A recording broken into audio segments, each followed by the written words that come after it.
Our Bible word is Matthew 24, verse 44. Therefore you also be ready, for the Son of Man is coming at an hour you do not expect. So here we have Jesus, and he's here in his Olivet Discourse, and that is chapters 24 to 25. And again, this forms part of the 5 discourses of Jesus that we find in Matthew. And that is the Sermon on the Mount, the commissioning of the 12, the parables of the kingdom, and rules for church life and discipline, and then the Olivet Discourse. And the Olivet Discourse is about the unfolding of future events. So yeah, this is Matthew's representation of how Jesus spoke about the future. And it builds on Jesus was just left the temple. He's now in the Passion Week. He's in Jerusalem. It was just before his crucifixion. And here's an occasion where Jesus left the temple. And so if you go to 24 verse 1, it says, Then Jesus went out and departed from the temple.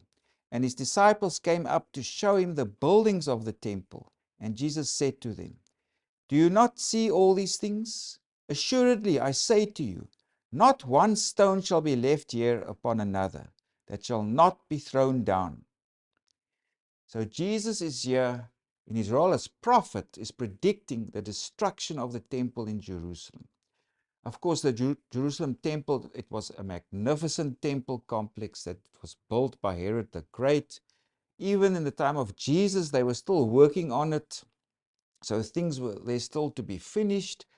And for many Jewish people, of course, they would have taken great pride in it.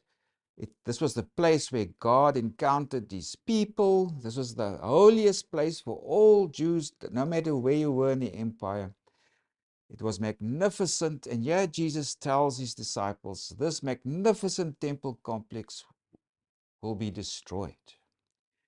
And then Jesus and his disciples go to the Mount of Olives, and so there the disciples come to him, they ask him, when will this happen? Because it's so shocking. I mean, if you were a first century Jew, the temple was like the focus. It was an important thing. And then Jesus, and they also ask him, when will this happen? And what will be the sign of your appearance? So if you read Matthew 24, we must also understand it was written around the year 70 or in the 80s AD. It was written after the time when the temple was destroyed.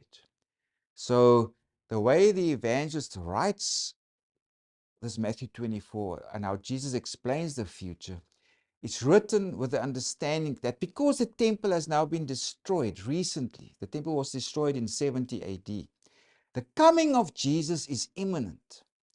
That's the way that the first Christians understood the significance of the temple's destruction. Because the temple has been destroyed, it is a sign that the coming of Jesus was soon. It can happen at any moment. So if you read chapter 24, put yourself in the shoes of these Christians. Because the destruction of the temple, it was a big thing. It was extremely symbolic or catastrophic, depends on your perspective.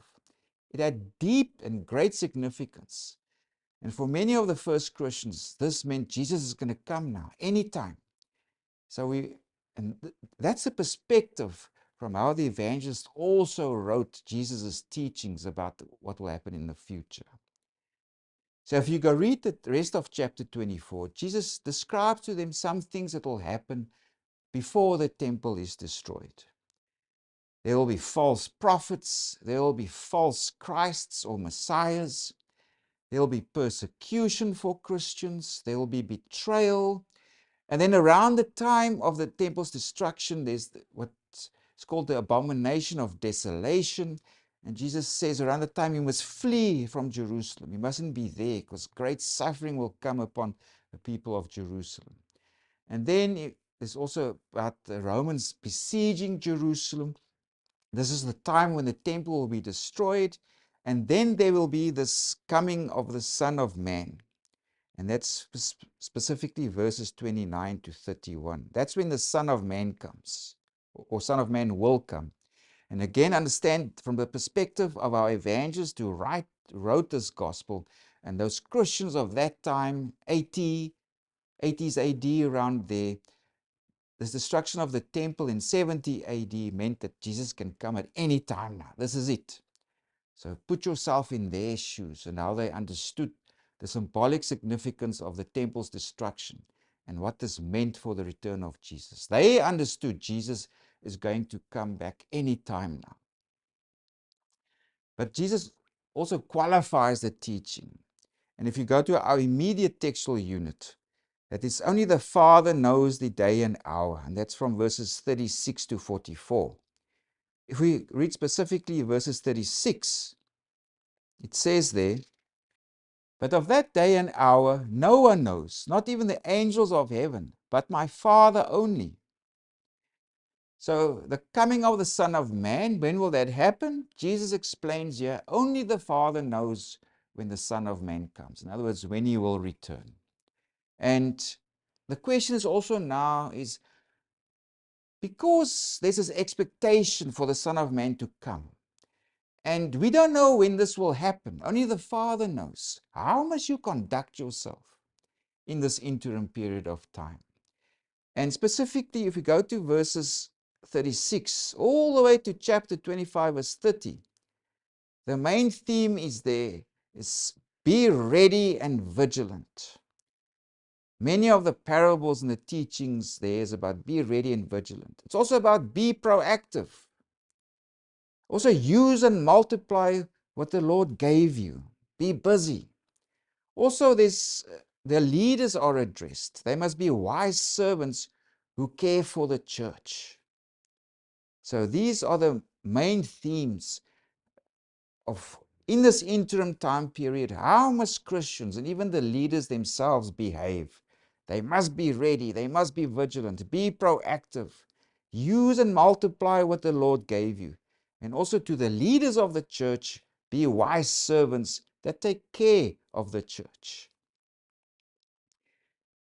So if we look at our immediate textual unit, that only the Father knows the day or the hour, it's three images are used. So Jesus speaks there like in the days of Noah, people were getting married, leading life as usual, and they had no idea when the flood came. But when the flood came, it was too late.